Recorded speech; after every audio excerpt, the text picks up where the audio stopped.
ನಮಸ್ಕಾರ. ಹಿಂದೆ ಇರೋರು ನಮಸ್ಕಾರ. ಬಂದೋಳೆ ವೇದಿಕೆಯಿರುವಂತ ಎಲ್ಲ ಶರಣರ ಪಾದಗಳಿಗೆ ನನ್ನ ಸಾಷ್ಟಾಂಗ ನಮಸ್ಕಾರವನ್ನ ಅರ್ಪಿಸಿ, ಈ ಕ್ಷೇತ್ರದ ಜನಪ್ರಿಯ ಶಾಸಕರು, ನನ್ನ ಸಹೋದ್ಯೋಗಿಗಳು, ಆಪ್ತ ಮಿತ್ರ ಅಂತ ಶಿವಾನಂದ ಪಾಟೀಲ್ ರವರೇ, ನಮ್ಮ ಪಕ್ಷದ ಹಿರಿಯ ನಾಯಕರು, ನನ್ನ ಆತ್ಮೀಯ ಮಿತ್ರ ಅಂತ SR ಪಾಟೀಲ್ ರವರೇ, ಮತ್ತೊಬ್ಬ ಯುವ ಶಾಸಕರಾದಂಥ ಅಶೋಕ್ ಮನಗಳ್ಳಿ ಅವರೇ, ಕಾಂತಾ ನಾಯಕ್ರವರೇ, ಮನೋಹರ್ ಐನಾಪುರ್ ಅವರೇ, ಕೋಲಾರ ಪಟ್ಟಣ ಪಂಚಾಯಿತಿ ಅಧ್ಯಕ್ಷರಾದಂಥ ಗದ್ದೆಪ್ಪಿಗೌಡ್ರವರೇ, MD ಮೋಹನ್ ರಾಜ್ ಅವರೇ, ಜಿಲ್ಲಾ ಅಧಿಕಾರಿಗಳ CO ಅವರೇ, SP ಅವರೇ, ವೇದಿಕೆ ಇರುವಂತ ಎಲ್ಲ ಗಣ್ಯರೇ, ಇಲ್ಲಿ ದೊಡ್ಡ ಸಂಖ್ಯೆಯಲ್ಲಿ ಈ ಒಂದು ಪವಿತ್ರವಾದಂತಹ ಕಾರ್ಯಕ್ರಮದಲ್ಲಿ ಭಾಗವಹಿಸಿದಂತ ಎಲ್ಲ ನನ್ನ ಬಂಧು ಭಗಿನಿಯರೇ, ತಾಯಂದಿರೇ, ಮಾಧ್ಯಮ ಮಿತ್ರರೇ, ಪುರಂದರದಾಸರು ಒಂದು ಮಾತು ಹೇಳ್ತಾರೆ, ಇದು ಭಾಗ್ಯ, ಇದು ಭಾಗ್ಯ, ಇದು ಭಾಗ್ಯವಯ್ಯ, ಪದುಮನಾಭನ ಪಾದ ಭಜನೆ ಪರಮ ಸುಖವಯ್ಯ ಅಂತೇಳಿ. ಇವತ್ತು ಬಂದು ಈ ಬಸವಣ್ಣ ಹುಟ್ಟಿದಂತ ನಾಡಿನಲ್ಲಿ ಕೋಲಾರ ಪಟ್ಟಣದ 25 ವರ್ಷದ ಸಂಭ್ರಮವನ್ನು ಆಚರಣೆಯನ್ನು ಮಾಡಿ ನಿಮ್ಮನ್ನೆಲ್ಲ ಈ ಶರಣರ ಮಧ್ಯೆ ಭೇಟಿ ಮಾಡುವಂತ ಒಂದು ಭಾಗ್ಯ ಸಿಕ್ತಲ್ಲ, ಇದು ನನ್ನ ಭಾಗ್ಯ, ನನ್ನ ಭಾಗ್ಯ, ನನ್ನ ಭಾಗ್ಯ ಅಂತೇಳಿ ನಾನು ಭಾವಿಸಿದ್ದೇನೆ. ಬುದ್ಧ ಹೇಳ್ತಾನೆ ಪ್ರೀತಿ ಮತ್ತು ಶಾಂತಿ ಅಂತ ಹೇಳಿ, ದುರ್ಯೋಧನ ಹೇಳ್ತಾನೆ ಹಠ ಮತ್ತು ಛಲ ಅಂತ ಹೇಳಿ, ಏಕಲವ್ಯ ಮತ್ತು ಅರ್ಜುನ ಹೇಳ್ತಾನೆ ನಮ್ಮದು ಗುರಿ ಅಂತ ಹೇಳಿ, ಧರ್ಮರಾಯ ಹೇಳ್ತಾನೆ ನಮ್ಮದು ಸುಧರ್ಮ ಅಂತ ಹೇಳಿ, ಕೃಷ್ಣ ಹೇಳ್ತಾನೆ ನನ್ನದು ತಂತ್ರ ಅಂತ ಹೇಳ್ತಾನೆ, ಭೀಷ್ಮ ಹೇಳ್ತಾನೆ ನನ್ನದು ಪ್ರತಿಜ್ಞೆ ಅಂತ ಹೇಳ್ತಾ ಇದ್ದಾನೆ, ಸಂತರು ಹೇಳ್ತಾರೆ ನಮ್ಮದು ಭಕ್ತಿ ಅಂತ ಹೇಳಿ, ಅಲೆಕ್ಸಾಂಡರ್ ಹೇಳ್ತಾರೆ ಯಾವಾಗಲೂ ನಮ್ಮದು ಯುದ್ಧ ಅಂತ ಹೇಳ್ತಾ ಇದ್ದಾನೆ, ಬಸವಣ್ಣವ್ರು ಹೇಳ್ತಾರೆ ನಮ್ಮದು ಸಮಾನತೆ, ಸರ್ವರಿಗೂ ಸಮಬಾಳು ಸಮಪಾಳು ಅಂತೇಳಿ ಬಸವಣ್ಣವರು ಹೇಳ್ತಾ ಇದ್ದಾರೆ. ಹಾಗೆ ಶ್ರೀಮಂತರು ಆಸ್ತಿ ಬಗ್ಗೆ ಯೋಚನೆ ಮಾಡ್ತಾರೆ, ಹಸಿದವನು ಹುಟ್ಟದ ಹೊಟ್ಟೆ ಹಸಿದವನು ಊಟದ ಬಗ್ಗೆ, ಉದ್ಯೋಗದ ಬಗ್ಗೆ ಯೋಚನೆ ಮಾಡ್ತಾನೆ. ಶಾಂತಿ, ಪ್ರೀತಿ, ಭಕ್ತಿ, ಸಮಾನತೆ, ಉದ್ಯೋಗ, ಅನ್ನ ನೀಡುವುದು ನಮ್ದೊಂದು ಪಕ್ಷ, ಕಾಂಗ್ರೆಸ್ ಪಕ್ಷ. ಇವತ್ತು ನಮ್ಮ ಶಿವಾನಂದ ಪಾಟೀಲ್ ರವರು ನೀವೆಲ್ಲ ಸೇರಿ ಅವ್ರನ್ನ ಸತತವಾಗಿ ಆಯ್ಕೆ ಮಾಡಿ ಈ ರಾಜ್ಯಕ್ಕೆ 136 ಜನ ಶಾಸಕರನ್ನ ಕೊಟ್ಟು ಒಂದು ಬಲಿಷ್ಠವಾದಂತಹ ಸರ್ಕಾರವನ್ನು ತಂದಿದ್ದೀರಿ. ಅದಕ್ಕೆ ಬಂದು ಈ ಬಸವಣ್ಣನ ನಾಡಿನಲ್ಲಿ ನಿಮ್ಮೆಲ್ಲರ ಪಾದಗಳಿಗೆ ನನ್ನ ಸಾಷ್ಟಾಂಗ ನಮಸ್ಕಾರಗಳನ್ನು ಅರ್ಪಿಸಲಿಕ್ಕೆ ನಾನು ಬಯಸ್ತಾ ಇದ್ದೇನೆ. ಅವರ ಚಿಂತನೆ, ನಾವೆಲ್ಲರೂ ಕೂಡ ಬಡವರ ಬಡತನದ ಮೇಲೆ ಯುದ್ಧ ಮಾಡ್ತಾ ಇದ್ದೇವೆ. ಬಡವರ ನೋವಿಗೆ, ಬದುಕಿಗೆ ನಾವು ಒಂದು ಪಾಲಾಗಬೇಕು ಅಂತ ಹೇಳಿ ಪ್ರಯತ್ನ ಮಾಡ್ತಾ ಇದ್ದೇವೆ. ಸರ್ವರಿಗೂ ಸಮಬಾಳು ಸಮಪಾಳು ಅಂತ ಹೇಳಿದಂತ ಬಸವಣ್ಣನವನ್ನ ಎಲ್ಲ ಕಾಲದಲ್ಲೂ ನಾವು ನೆನೆಸ್ಕೊಂಡು ಇಡೀ ರಾಜ್ಯ ಅವರನ್ನ ನಮ್ಮ ಸರ್ಕಾರ ಸಾಂಸ್ಕೃತಿಕ ನಾಯಕ ಅಂತೇಳಿ ನಾವು ಘೋಷಣೆಯನ್ನು ನಾವು ಮಾಡಿ, ಯಾವ ಪಕ್ಷದವರು ಅಂತ ಒಂದು ಬಲಿಷ್ಠವಾದಂತ ತೀರ್ಮಾನ ಮಾಡಲಿಲ್ಲ, ಯಾವ ಸರ್ಕಾರ ಕೂಡ ಮಾಡಲಿಲ್ಲ. ಆದರೆ ನಿಮ್ಮ ಭೂಮಿಯಿಂದ ಹುಟ್ಟಿದಂತ ಒಬ್ಬ ಧೀಮಂತ ಸಾಂಸ್ಕೃತಿಕ ನಾಯಕರನ್ನ ನೆನೆಸ್ಕೊಂಡು ನಾವು ಕೆಲಸವನ್ನು ನಾವು ಮಾಡ್ಕೊಂಡು ನಾವು ಹೋಗ್ತಾ ಇದ್ದೇವೆ. ನಿಮ್ಮೆಲ್ಲರ ಬದುಕು ಉದ್ಧಾರ ಮಾಡಬೇಕು ಅಂತ ಛಲ ನಿಮ್ಮ ಶಾಸಕರು, ನಮ್ಮ ಸ್ನೇಹಿತರಿಗೆ, ಈಗ ತಾನೇ ಮಾತಾಡಿದಂತ ನಮ್ಮ ಶಿವಾನಂದ ಪಾಟೀಲ್ರಿಗಿದೆ. ಇವತ್ತು ಬಸವಣ್ಣವರ ಹುಟ್ಟಿದ ಭೂಮಿಲಿ ನಮ್ಮ SR ಪಾಟೀಲ್ ಅವರು ಕೂಡ ಅನೇಕ ವಿಚಾರಗಳನ್ನ ತಮ್ಮ ಮುಂದೆ ಇಟ್ಟರು.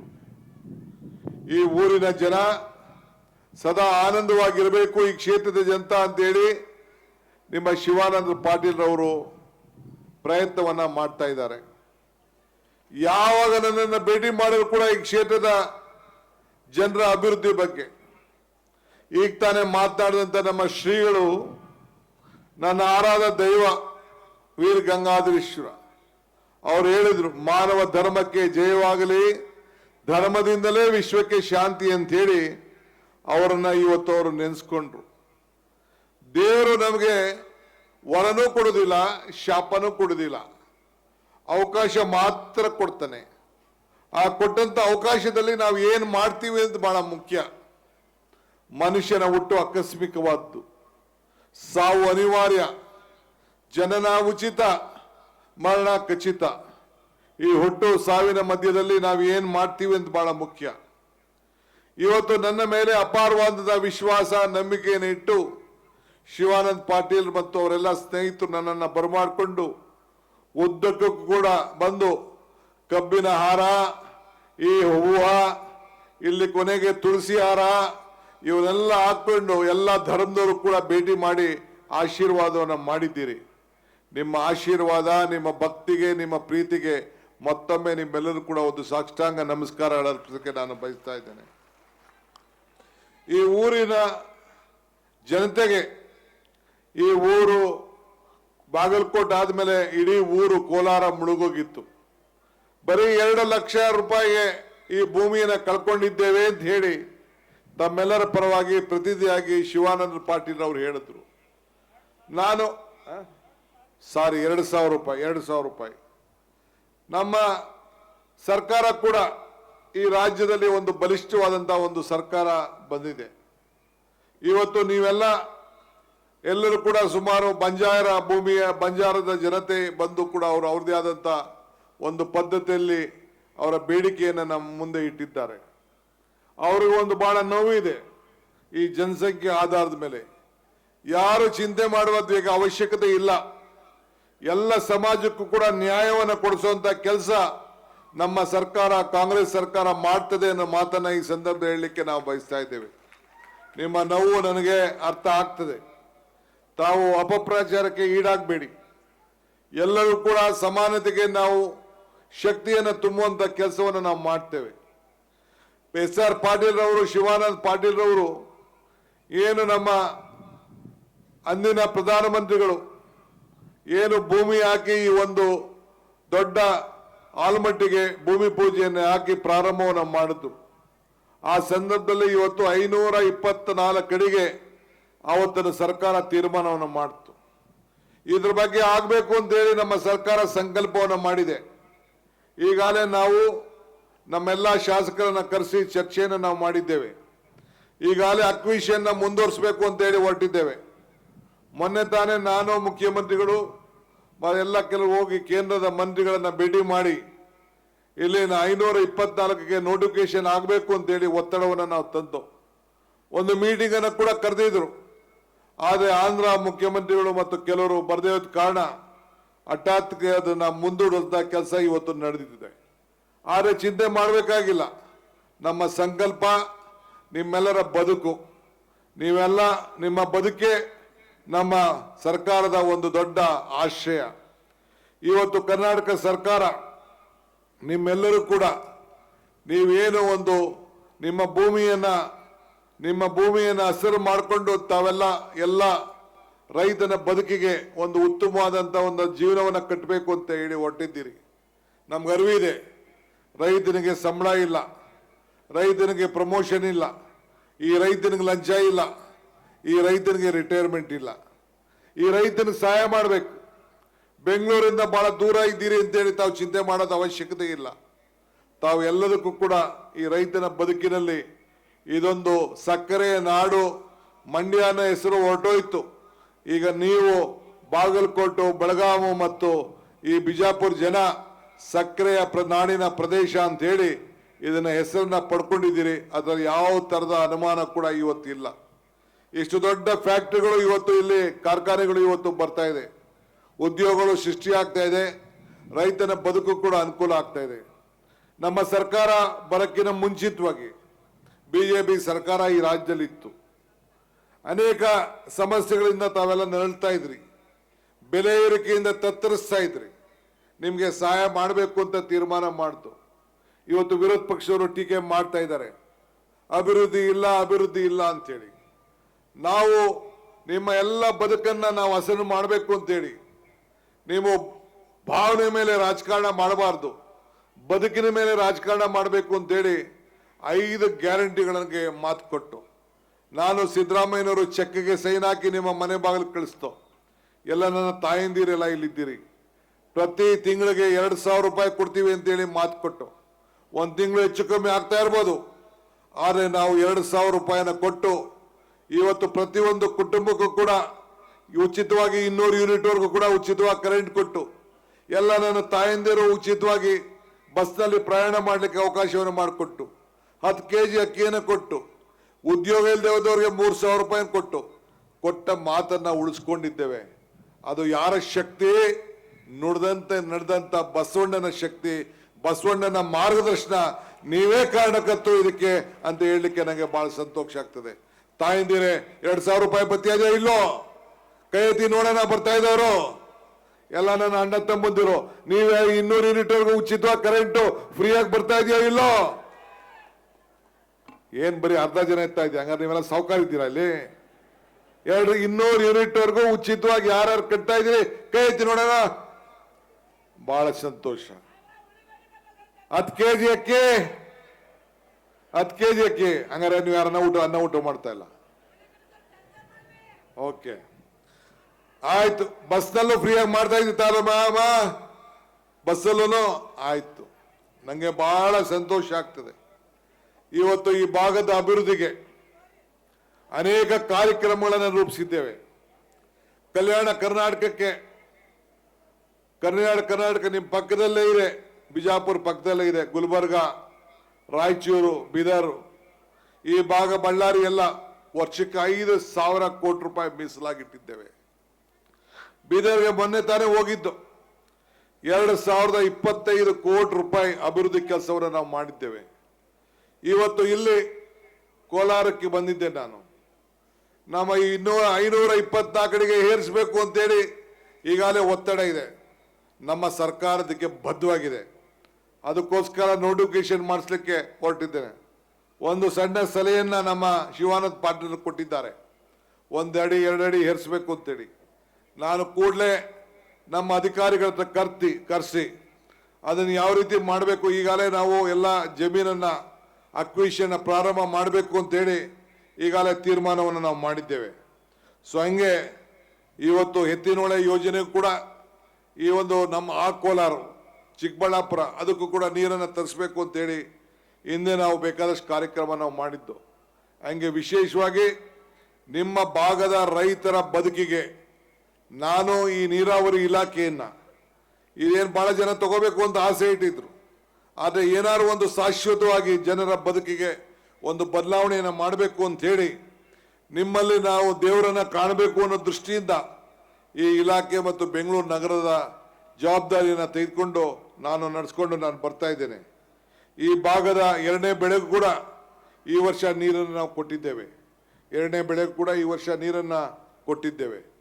ಬಹಳ ಕಷ್ಟ ಕಾಲದಲ್ಲಿ ಕೃಷ್ಣ ಮೇಲ್ದಂಡ ಯೋಜನೆಯನ್ನ ಪೂರ್ಣ ಮಾಡಬೇಕು ಅನ್ನೋದೇ ಈ ಸರ್ಕಾರದ ಒಂದು ದೊಡ್ಡ ಸಂಕಲ್ಪ ಕೂಡ ಆಗಿದೆ. ಆ ದೃಷ್ಟಿಯಿಂದ ಇವತ್ತು ತಾವೆಲ್ಲ ಕೂಡ ನಮಗೆ ಸಹಕಾರವನ್ನು ಕೊಡಬೇಕು. ಈ ರಾಜ್ಯದಲ್ಲಿ ಕೃಷ್ಣ ನೀರಿನ ವಿಚಾರದಲ್ಲಿ ಕಳೆದ 15 ವರ್ಷದಿಂದ ಇವತ್ತು ತಮಗೆಲ್ಲರೂ ಕೂಡ ಬಹಳ ನಷ್ಟ ಆಗಿದೆ. ನಿಮಗೆ ಎಲ್ಲರೂ ಕೂಡ UPP 3ನೇ ಹಂತ ಜಾರಿ ಆಗಬೇಕಾದ್ರೆ ಎಷ್ಟು ಕೋಟಿ ಬೇಕು ಅಂತೇಳಿ ಈಗ ನಾನು ಚರ್ಚೆ ಮಾಡಲಿಕ್ಕೆ ನಾನು ತಯಾರಿಲ್ಲ.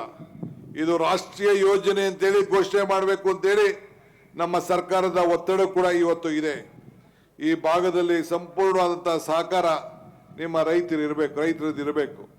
ಪಾಪ BJP ಸರ್ಕಾರದವರು ಅಧಿಕಾರದಲ್ಲಿ ಇದ್ರು, ಕೊಟ್ಟು ಮಾತು ಉಳಿಸ್ಕೊಳಕ್ಕಾಗಲಿಲ್ಲ. ಇವತ್ತು ಭದ್ರಾ ಯೋಜನೆ ಏನಲ್ಲಿ ಇದೆಯಲ್ಲ, 5,200 ಕೋಟಿ ರೂಪಾಯಿ ಕೊಡ್ತೀವಿ ಅಂತೇಳಿ ಮಾತು ಕೊಟ್ಟಿದ್ರು ಬಜೆಟ್ನಲ್ಲಿ. ಆ ಮಾತನ್ನು ಉಳಿಸ್ಕೊಳಕ್ಕಾಗಲಿಲ್ಲ. ಯಾವ ಥರದಲ್ಲೂ ನೀರಾವರಿ ಯೋಜನೆಗಳಿಗೆ ಸಹಾಯ ಆಗ್ತಾ ಇಲ್ಲ. ಆದರೂ ಒತ್ತಡವನ್ನು ನಾವು ಮಾಡ್ಕೊಂಡು ನಾವು ಬರ್ತಾ ಇದ್ದೇವೆ. ಈ ರಾಜ್ಯದ ಅಭಿವೃದ್ಧಿನೇ ಈ ಸರ್ಕಾರದ ಒಂದು ದೊಡ್ಡ ಪಣ ಇದೆ.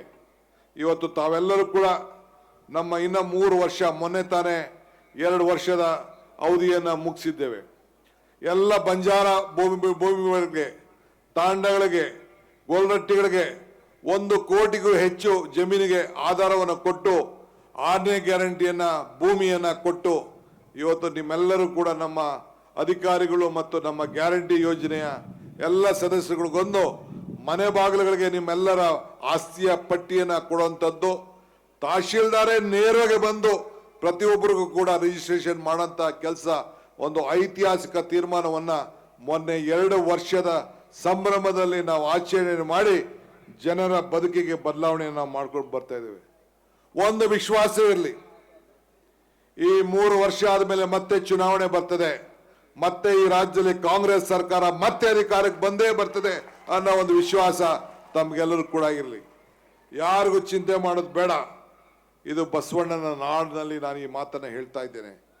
ಶಿವಾನಂದ ಪಾಟೀಲ್ ಅವರ ನೇತೃತ್ವದಲ್ಲಿ ಅವರು ವಹಿಸಿಕೊಂಡಂತ ಎಲ್ಲ ಇಲಾಖೆ ಬಹಳ ಉತ್ತಮವಾಗಿ ಕೆಲಸವನ್ನ ಮಾಡ್ತಾ ಇದ್ದಾರೆ. ಕಬ್ಬಿನ ಇರ್ಬೋದು, APMC ಇರ್ಬೋದು, ಯಾವುದೇ ಇಲಾಖೆಯನ್ನು ಜವಾಬ್ದಾರಿ ತೆಗೆದುಕೊಂಡ ಮೇಲೆ ಬಹಳ ಉತ್ತಮವಾಗಿ ಮಾಡ್ತಾ ಇದ್ದಾರೆ. ಅವರು ಜವಾಬ್ದಾರಿ ತೆಗೆದುಕೊಂಡಂತ ಹಾವೇರಿ ಜಿಲ್ಲೆಯಲ್ಲಿ ಒಂದು ಬೈ ಎಲೆಕ್ಷನ್ ಇತ್ತು. ನಮ್ಮ ಬೊಮ್ಮಾಯಿ ಅವರ ಸುಪುತ್ರ ನಿಂತಿದ್ರು. ಬೊಮ್ಮಾಯಿ ರಾಜೀನಾಮೆ ಕೊಟ್ಟರು. ಅವರ ಮುಖಂಡತ್ವದಲ್ಲಿ ಒಬ್ಬ ಶಾಸಕರನ್ನ ಗೆಲ್ಲಿಸಿ ಇತಿಹಾಸವನ್ನ ಸೃಷ್ಟಿ ಮಾಡಿದ್ದಾರೆ ಅಂತ ಹೇಳಲಿಕ್ಕೆ ಒಬ್ಬ ಅಲ್ಪಸಂಖ್ಯಾತರ ಶಾಸಕರನ್ನ ಗೆಲ್ಲಿಸಿ ಅವರ ಮಾತಂತೆ ನಾವು ಶಾಸಕರನ್ನ ಆಯ್ಕೆ ಮಾಡಿದ್ದು. ಅವ್ರನ್ನ ಗೆಲ್ಲಿಸಿ ನಮ್ಮ ರಾಜ್ಯಕ್ಕೆ ಒಂದು ದೊಡ್ಡ ಶಕ್ತಿಯನ್ನ ಕೊಟ್ಟಿದ್ದಾರೆ. ಸೊ ಹಂಗೆ ಅವರ ನೇತೃತ್ವದಲ್ಲಿ ಈ ಕ್ಷೇತ್ರದಲ್ಲೂ ಅನೇಕ ಕೆಲಸಗಳು ಇವತ್ತು ನಡ್ಕೊಂಡು ಬರ್ತಾ ಇದೆ. ಬಂಧುಗಳೇ, ಈ ದೇಶಕ್ಕೆ ತಾವು ಕೊಟ್ಟಂಥದ್ದು ಒಂದು ದೊಡ್ಡ ಶಕ್ತಿ. 136 ಜನ ಕೊಟ್ಟಿದ್ದೀರಿ. ಈ ಅವರ ಸುಪುತ್ರಿ ಚುನಾವಣೆಯಲ್ಲಿ ಗೆಲ್ಲಬೇಕಾಗಿತ್ತು, ಇಲ್ಲಿ ಪಾರ್ಲಿಮೆಂಟ್ ಗೆಲ್ಲಬೇಕಾಯ್ತು. ಈ ಪಾರ್ಲಿಮೆಂಟ್ ಮೆಂಬರ್ ಬಗ್ಗೆ ನಾ ಏನು ಮಾತಾಡಂಗಿಲ್ಲ. ಅದು ಯಾಕೆ ವೋಟ್ ಆಗ್ತಾ ಇದ್ದೀರೋ ಅರ್ಥ ಆಗ್ತಾ ಇಲ್ಲ. ಆದರೂ ಚಿಂತೆ ಇಲ್ಲ. ನಮ್ಮ ಜೀವನದಲ್ಲಿ ನಾವು ಅನೇಕ ಸಾಧನೆಗಳನ್ನು ಈ ಸಂದರ್ಭದಲ್ಲಿ ನಾವು ಮಾಡಬೇಕಾಗಿದೆ. ಏನೇ ಸಾಧನೆ ಮಾಡಬೇಕಾದ್ರೆ ನಿಮ್ಮೆಲ್ಲರ ಆಶ್ರಯ ಬಹಳ ಮುಖ್ಯ. ಉತ್ತಮವಾದಂಥ ಜೀವನ ಶ್ರಮವಿಲ್ಲದೆ ದೊರೆಯುವುದಿಲ್ಲ. ನಾವು ಶ್ರಮದಿಂದ ಮಾತ್ರ ಏನಾದ್ರು ಸಾಧನೆ ಮಾಡ್ಲಿಕ್ಕೆ ಸಾಧ್ಯ. ಗುರು ಹಿರಿಯರು, ಸಂತರು ಎಲ್ಲ ಕೂಡ ವೇದಿಕೆಯಲ್ಲಿದ್ದಾರೆ. ಅವರೆಲ್ಲ ಆಶೀರ್ವಾದ ಮಾಡಲಿಕ್ಕೆ ಬಂದಿದ್ದಾರೆ. ಇವತ್ತು ಅವ್ರಿಗೆಲ್ಲರೂ ಕೂಡ ಜಾತಿ ಧರ್ಮ ಯಾವುದು ಕೂಡ ಇಲ್ಲ. ಎಲ್ಲರೂ ಕೂಡ ಒಟ್ಟಿಗೆ ತೆಗೆದುಕೊಂಡು ಹೋಗುವಂಥ ಕೆಲಸ ಮಾಡ್ತಾ ಇದೀವಿ. ಬಸವಣ್ಣವರು ಹೇಳಿದ್ದಾರೆ, ಧರ್ಮ ಯಾವುದಾದರೂ ಒಂದೇ, ಧರ್ಮ ಯಾವುದಾದರೂ ಒಂದೇ. ಇವತ್ತು ನಾವೆಲ್ಲ ಒಗ್ಗಟ್ಟಿನಿಂದ ಎಲ್ಲ ಜಾತಿಯವ್ರನ್ನ ಒಟ್ಟಿಗೆ ತೆಗೆದುಕೊಂಡು ಹೋಗುವಂಥ ಕೆಲಸವನ್ನ ಈ ಸಂದರ್ಭದಲ್ಲಿ ಕಾಂಗ್ರೆಸ್ ಪಕ್ಷ ಮಾಡ್ಕೊಂಡು ಹೋಗ್ತಾ ಇದೆ. ಈ ದೇಶದಲ್ಲಿ ಐಕ್ಯತೆ, ಸಮಗ್ರತೆ ಮತ್ತು ಶಾಂತಿ. ಮೊನ್ನೆ ತಾನೇ ನಾವು ಯುದ್ಧವನ್ನ ಈ ದೇಶದ ರಕ್ಷಣೆಗೋಸ್ಕರ ಹೋರಾಟವನ್ನು ನಾವು ಮಾಡ್ಕೊಂಡು ಬಂದಿದ್ದೇವೆ. ಪಕ್ಷಾತೀತವಾಗಿ ಬೆಂಬಲವನ್ನು ಕೊಟ್ಟಿದ್ದೇವೆ. ಅನೇಕರು ಈ ದೇಶಕ್ಕೋಸ್ಕರ ತ್ಯಾಗವನ್ನು ಕೂಡ ಇವತ್ತು ಮಾಡಿದ್ದಾರೆ. ಅದಕ್ಕೆ ನಾನು ಹೇಳೋದು, ಧರ್ಮ ಯಾವುದಾದರೂ ತತ್ವ ಒಂದೇ, ನಾಮ ನೂರಾದರೂ ದೈವ ಒಂದೇ, ಪೂಜೆ ಯಾವುದಾದರೂ ಭಕ್ತಿ ಒಂದೇ, ಕರ್ಮ ಹಲವಾದರೂ ನಿಷ್ಠೆ ಒಂದೇ, ದೇವನೊಬ್ಬ ನಾಮ ಹಲವು. ಇದರಲ್ಲಿ ನಾವೆಲ್ಲ ನಂಬಿಕೆಯನ್ನು ಇಟ್ಕೊಂಡು ನಾವೆಲ್ಲ ಕೆಲಸವನ್ನು ಮಾಡ್ಕೊಂಡು ಬರ್ತಾ ಇದ್ದೇವೆ. ಆದ್ರಿಂದ ಇವತ್ತು ನಾನು ನಿಮ್ಗೆ ಹೇಳೋದಿಷ್ಟೇ, ಇವತ್ತು ಕೋಲಾರಕ್ಕೆ ಬಂದಿದ್ದೇನೆ. ನಮ್ಮ ಶಿವಾನಂದ ಪಾಟೀಲ್ ರವರ ಬೇಡಿಕೆ ಇದೆ, ಈ ಭಾಗ ಅಭಿವೃದ್ಧಿ ಆಗಬೇಕು ಅಂತ ಹೇಳಿ. ನಾನು ಇವತ್ತು ಇಲ್ಲಿಗೆ ಬಂದಂತ ಪ್ರಯುಕ್ತ ಬೇರೆ ಅನೇಕ ಅವರ ಹೇಳಿದಂತ ಅನೇಕ ಅಭಿವೃದ್ಧಿ ಕೆಲಸ ಮಾಡೋದು ಬೇರೆ, ಆದರೆ ಇಲ್ಲಿಗೆ ಬಂದಿದ್ದೇನೆ.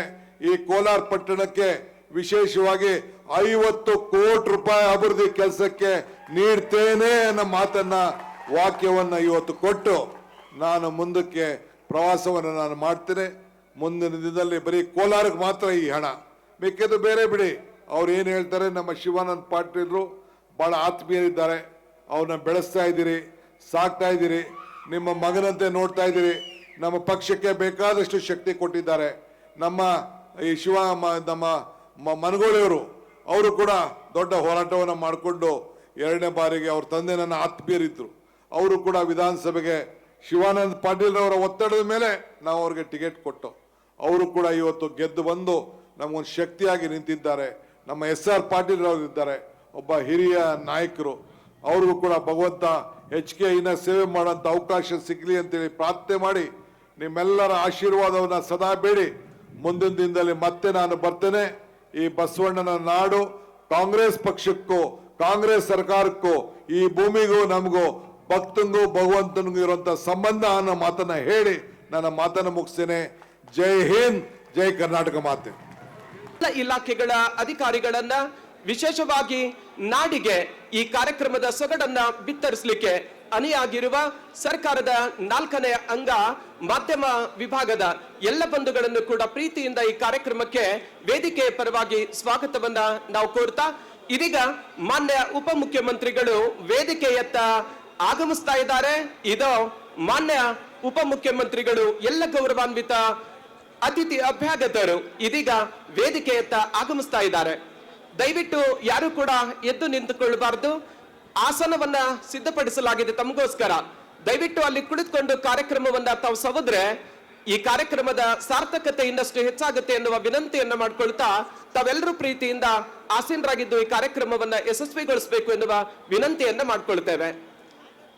ಕರ್ನಾಟಕ ರಾಜ್ಯದ ಪಂಚ ನದಿಗಳ ಬೀಡು ಎನ್ನಿಸಿಕೊಂಡಿರುವ ವಿಜಯಪುರ ಸಾಂಸ್ಕೃತಿಕವಾಗಿ